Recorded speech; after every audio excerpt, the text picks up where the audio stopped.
Olá pessoal, mais uma vez, obrigado a todos que têm me mandado aí inúmeras mensagens, têm discutido no sentido mais plural da palavra as nossas ideias nas redes sociais, na nossa página lá no Facebook, Professor Elton Farias, e no nosso canal no YouTube, Isto é Bahia. Acompanhando o que tem acontecido não só no Brasil quanto no mundo de ontem para hoje, infelizmente nós estamos assistindo mais uma vez uma fala irresponsável, uma fala descompromissada com a verdade, uma fala que infelizmente não pensa no bem-estar social, não pensa nas vidas que poderão ser ceifadas por causa do coronavírus, que foi a fala do presidente da República ao dizer que o coronavírus é apenas uma chuvazinha e que vai molhar 70% das pessoas. Só que ele deixa não subentendido, mas claro, na sua fala, que se molhar ou se morrer 70% das pessoas, para ele vai ser indiferente, contanto que salve os bancos e os megas empresários que bancaram a sua campanha e que aposta no caos para que possa continuar sobrevivendo, porque essa é a lógica do capital. Essa é a lógica de quem defende a ideia de Estado mínimo, onde educação, saúde, bem-estar, lazer, segurança não tenha um investimento do Estado para a população. Então, são essas pessoas que o presidente está preocupado. Tanto é que foi mandado para o Congresso mais uma nova PEC, onde permita novamente o Banco Central comprar os títulos podres, aquele que a gente não tem garantia nenhuma de recebimento, a gente, quando eu falo, é o Estado, dos bancos privados.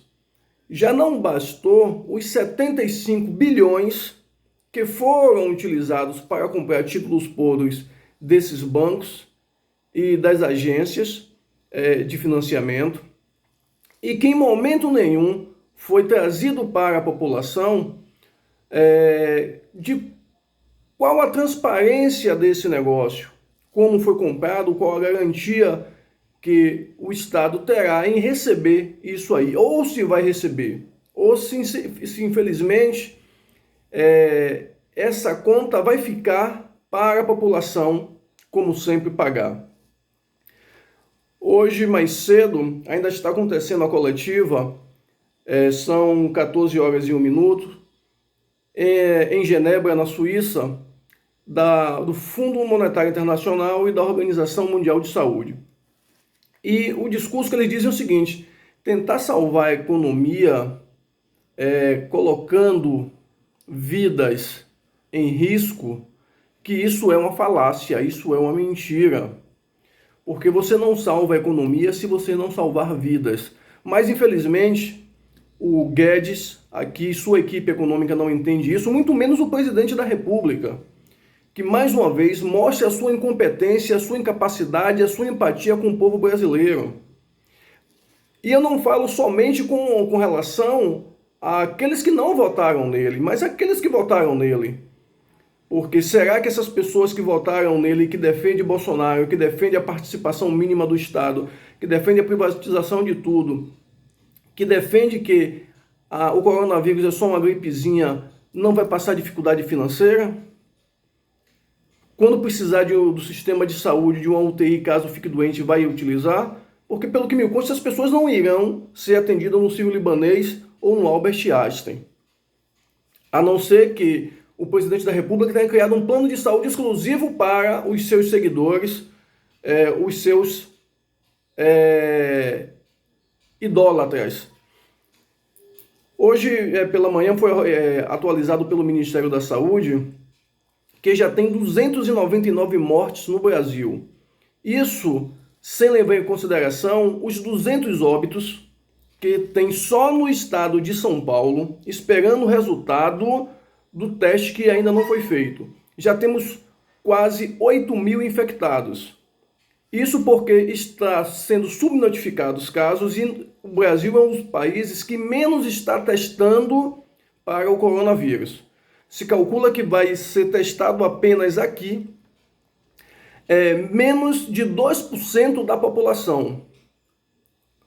A ordem é que só seja testados os pacientes que estão em estado grave e que estão internados. Aqueles que estão em casa ou que ainda não foram testados, mesmo que contenham o vírus, talvez eles nem saibam, ou talvez morram e não saibam nem por quê. No Rio Grande do Norte, faleceu um médico que estava na linha de frente, lutando para salvar vidas. Ele foi contaminado, ele não tinha nenhum problema de saúde e veio a óbito. Se não me falha a memória, o terceiro é o quarto representante da área de saúde que morre justamente tentando salvar vidas. Enquanto o discurso do presidente da República é de que o coronavírus é uma chuvinha. Ele fez durante muito tempo a mesma coisa que o Trump fez, mas que anteontem ele viu a realidade e voltou atrás. E disse o Trump que o vírus era algo real, que precisava se combater o vírus. E ele mesmo disse que nos Estados Unidos, pelo fato de não ter feito isolamento social e não ter ajudado as famílias de baixa renda para que essas não viessem à rua para se proteger, corre o risco de morrer entre 100 e 240 mil pessoas nos Estados Unidos, o país mais rico do mundo. Imagine aqui que você tem um presidente que tem o mesmo discurso neoliberal do presidente americano e que está preocupado em salvar o sistema financeiro em vez de salvar vidas. Um presidente que está negando o tempo todo a existência do vírus e uma hora ele vai com um discurso para a televisão, depois ele volta e diz tudo o contrário do que ele tinha falado antes. Para vocês terem ideia, nos Estados Unidos até hoje pela manhã, às 8 horas da manhã, já tinha para mais de 180 mil casos detectados e mais de 3 mil mortes. Se eles que têm todo o dinheiro, que têm todos os recursos para combater uma epidemia dessa, não estão conseguindo dar conta, imagine nós aqui. Não é que a gente não tenha dinheiro, não, nós temos dinheiro. O Tesouro Nacional tem 1,3 trilhões de reserva. Trilhões.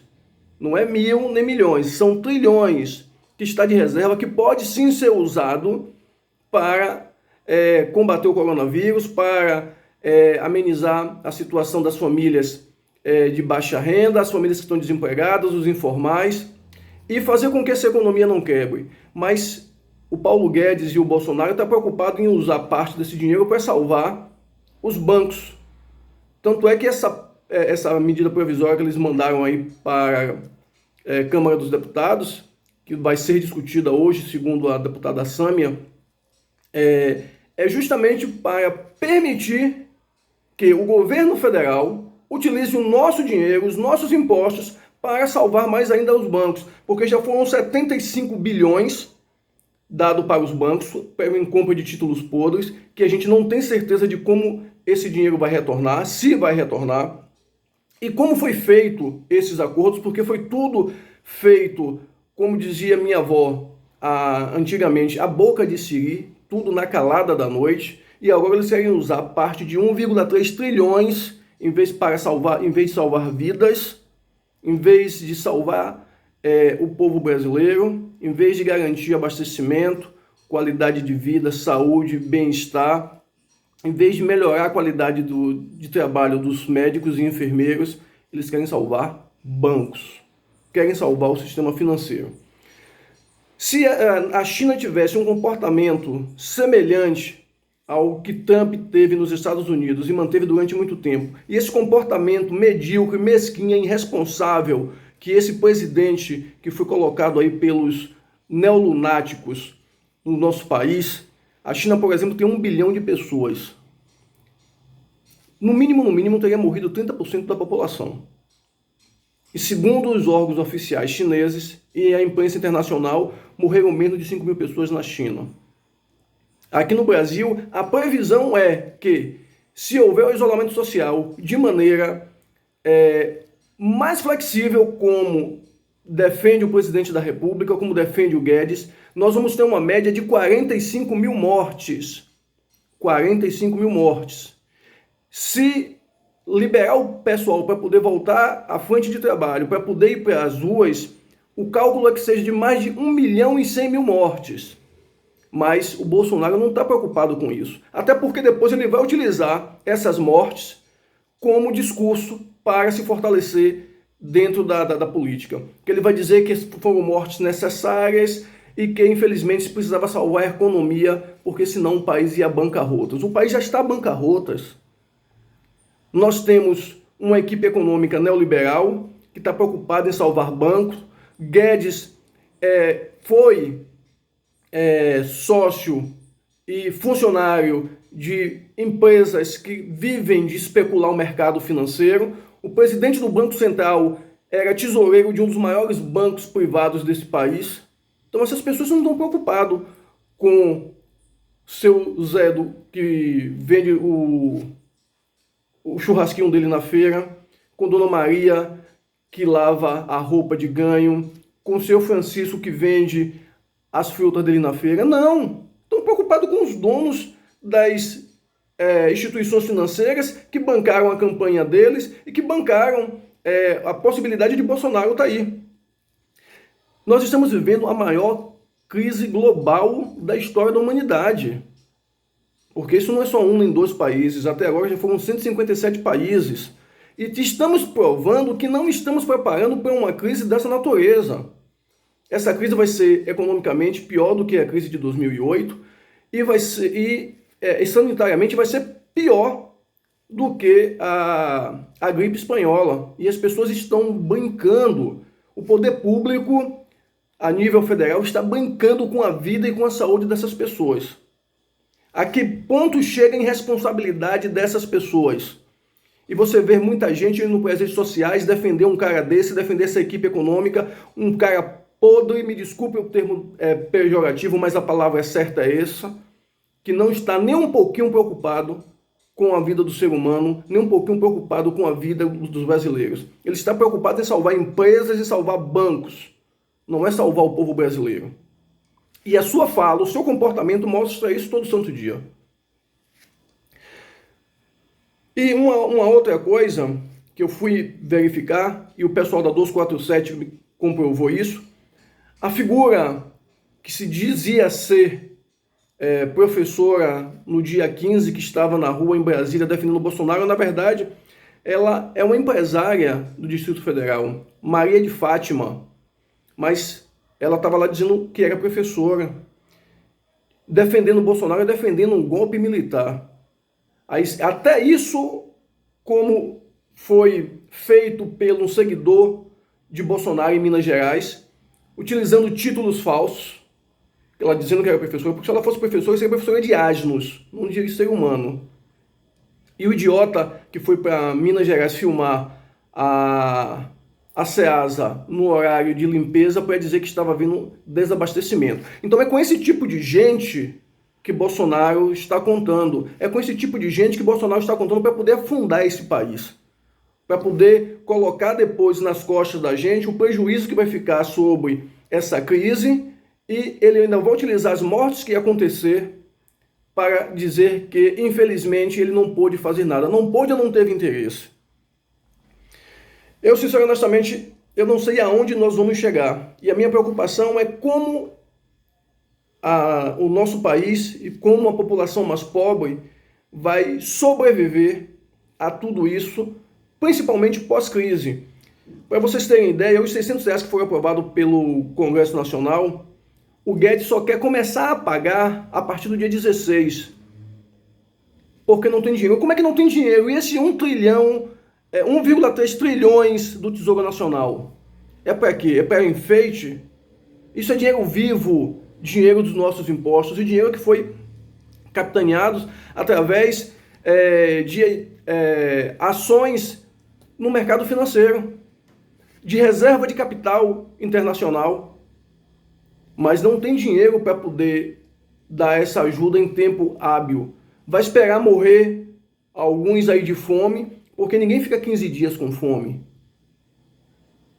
E quando essa praga do coronavírus adentrar as favelas, onde não tem saneamento, onde o esgoto corre a céu aberto, onde um cubículo mora 4, 5, 6 pessoas, vamos fazer o quê? Vamos fazer covas coletivas? Porque da incompetência do governo federal? Porque da empatia do governo federal? Porque da incompetência do seu ministro da Economia? Porque está mais preocupado em salvar empresários e bancos? As pessoas não estão parando para analisar isso. Então os defensores de Bolsonaro não estão parando para poder se preocupar com isso. Sendo que muitos desses defensores de Bolsonaro moram em favela. Mas provavelmente eles devem estar se sentindo blindados pelo mito. Porque esse cara é uma vergonha para o nosso país, politicamente falando e moralmente falando. E humanamente falando, a gente não pode nem chamar uma pessoa dessa de ser humano. Porque ele não tem compromisso com a vida, não tem compromisso com aqueles que estão abaixo do seu nível dito social. E, infelizmente, o povo brasileiro, o pobre, vai pagar essa conta. Vai pagar essa conta. Eu fico muito chateado e às vezes tento não me exaltar, mas infelizmente, quando a gente vê políticos tão medíocres fazendo politicagem, não é fazendo política, porque nós já tínhamos políticos medíocres no nosso país desde 1500, e nós vemos esses políticos medíocres se perpetuarem nos seus cargos por nossa ignorância educacional e política e por ódio a determinado grupo político ou determinada classe social. Aí eu pergunto, nós podemos ser chamados de seres humanos?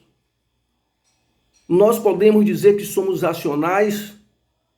Porque nesse momento, os ricos e considerados poderosos que acham que o mundo pertence a eles, estão pensando nos próprios umbigos. Estão pensando nas fortunas que vão deixar para as gerações seguintes, seus filhos, netos e bisnetos. Enquanto o povo, infelizmente, vai continuar sendo burro de carga. O povo vai continuar na ponta mais fraca da corda, levando a chicotada e muitas vezes aplaudindo esses caras. Ou a gente reage agora, ou a gente luta para mudar essa realidade, ou nós vamos, em pouco tempo, ver no Brasil cenários piores do que foi a Segunda Guerra Mundial. De pilhas de cadáveres, como está acontecendo em alguns países aqui da América do Sul, onde os caras não estão dando conta de recolher esses mortos. Então fica a reflexão. O que é que você vai querer para o Brasil depois dessa crise? Ou será que o coronavírus só vai atingir, como muitos me disseram, os petralhas e os miseráveis? Tomara sim que os eleitores de Bolsonaro estejam todos eles blindados contra o coronavírus, porque eles são super-homens, são mulheres maravilhas, são mitos como o seu presidente. Eu, mais uma vez, nesse momento, eu tenho vergonha de ser brasileiro, de termos políticos tão medíocres, tão incompetentes, tão mesquinhas, tão mercenários como esse presidente da República e como muitos que os defendem. Então eu só espero que depois de todo esse inferno, que ainda está somente no começo, alguém possa sobreviver para poder contar realmente o que vai ser dessa nação.